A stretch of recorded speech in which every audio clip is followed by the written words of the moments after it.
Good afternoon, good evening, regardless of where you are. It's always a great time to study the gospel enlightened by Spiritism. Today, we're going to review chapter 96 of the book Our Daily Bread, which is titled precisely because of this. It is based on 1 John chapter 2, verse 21. Before we begin, I'd like to take an opportunity to thank Kardec Radio for opening up their platforms for conversations just like this one. Let's say our initial prayer. Thank you, Lord, for so many great things that you offer to us. Thanks for all the knowledge.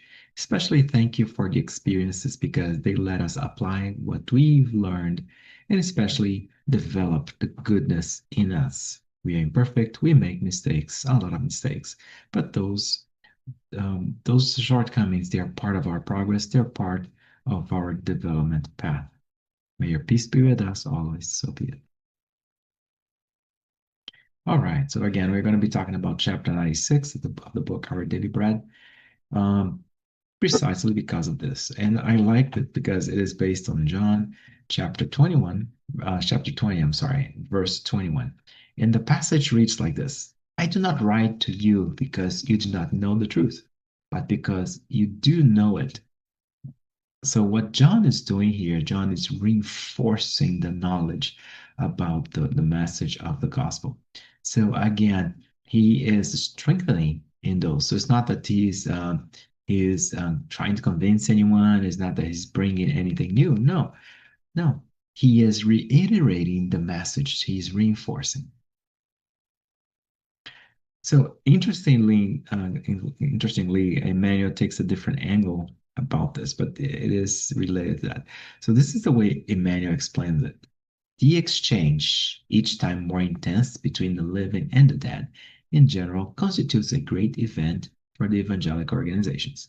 So I like here because he starts now, of course, John's passage was referring to the Christians of the time.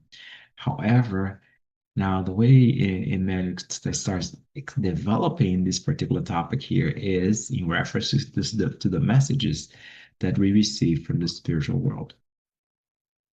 And he does remind us that this communication, it keeps strengthening, it keeps widening, keeps becoming more ubiquitous in our lives.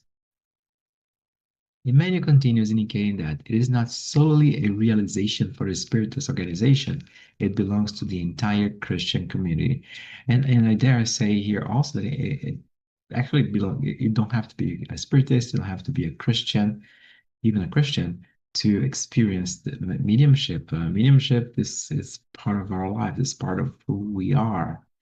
So we see mediumship in any belief system, and even for those who consider themselves atheists, even for those who do not believe in a life after that. I mean, that does not preclude them, even those, from experiences the connection with the spiritual world.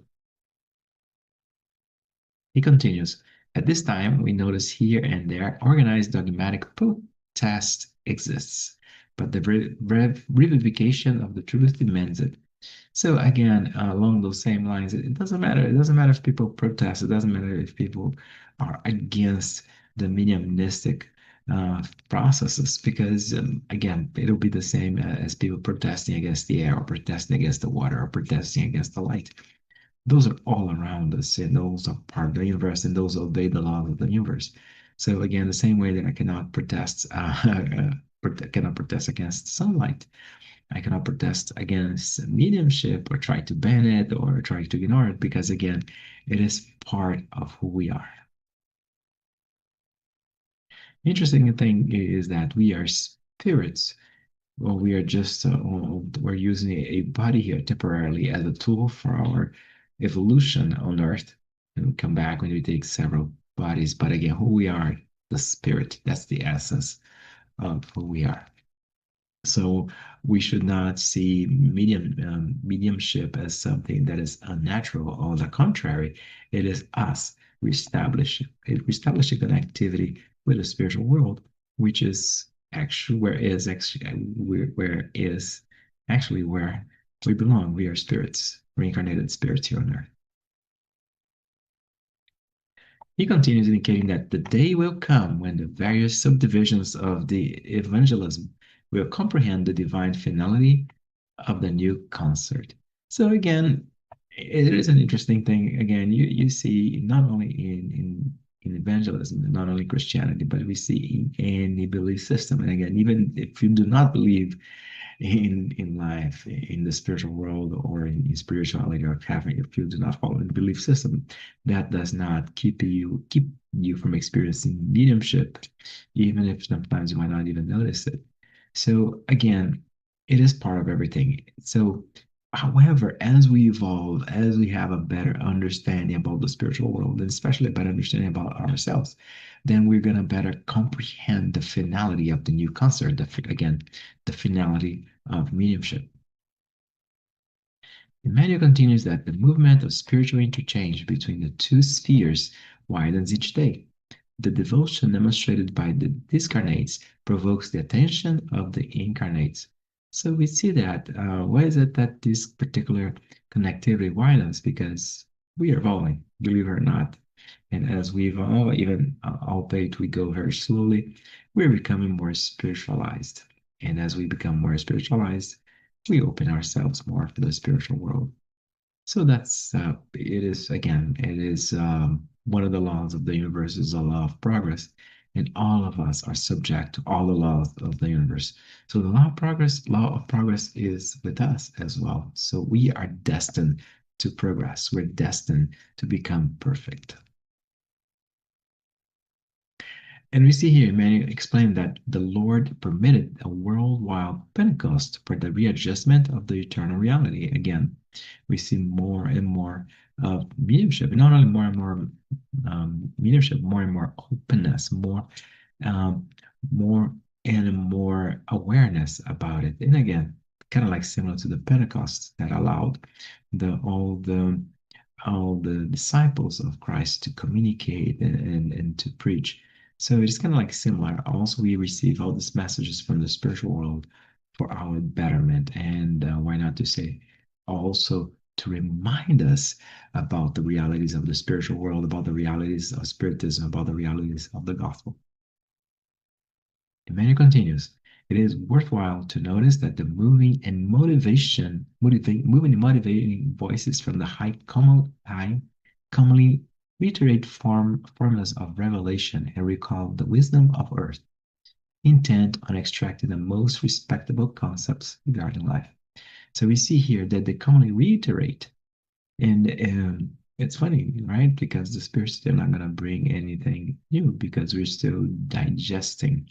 First of all, the teachings of Jesus, and also as also, and then with spiritism, the clarification that we received, those are basic. Those are the basic rules, and they are uh, founded in God's laws, actually in God's moral laws. So again, the spirits are going to be ready to be ready for us so that we can better inculcate those, so we can better assimilate. All of us can listen to a very beautiful spiritus lecture or to sermon or to any kind of religious teachings, and it goes in our minds. But what about how is it that we internalize it? That's why the spirits they insist on those messages for us to keep reminding us, to keep hammering them in our hearts until they actually become commonplace in our actions. And talking about a lot of patience because it's not going to take hours, it's not going to take years, it's going to take several reincarnations until we fully comprehend and we are ready to follow the teachings of Jesus as he meant us to. Many continues that it is at this point that we remember the words of John, who sincerely questioned, do the dead communicate with the living because individuals ignore the truth? No, not so.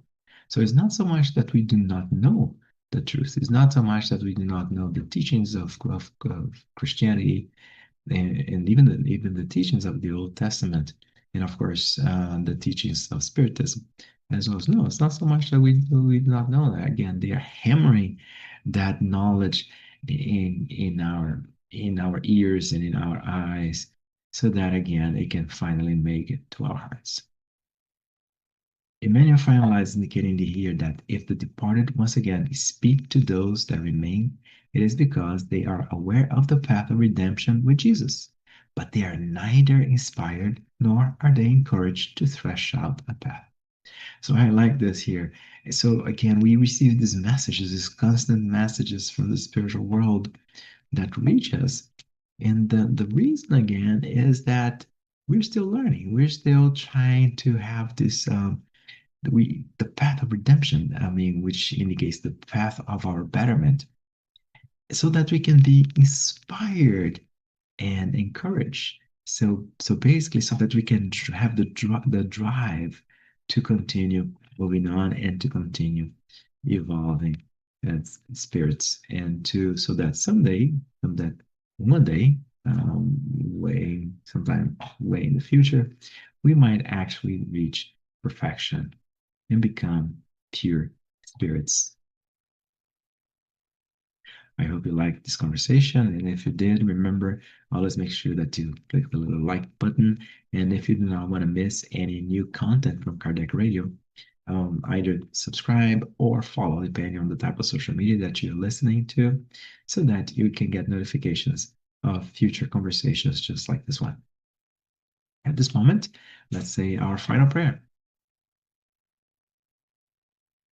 Thank you, Lord. Thank you for all the teachings that we've been receiving, teachings that came to us through Christianity, the teachings that came to us through Spiritism, and even the teachings that came to us through the Old Testament. And also, thank you for all the teachings that our brothers and sisters really receive through their different belief systems that each one of us follows.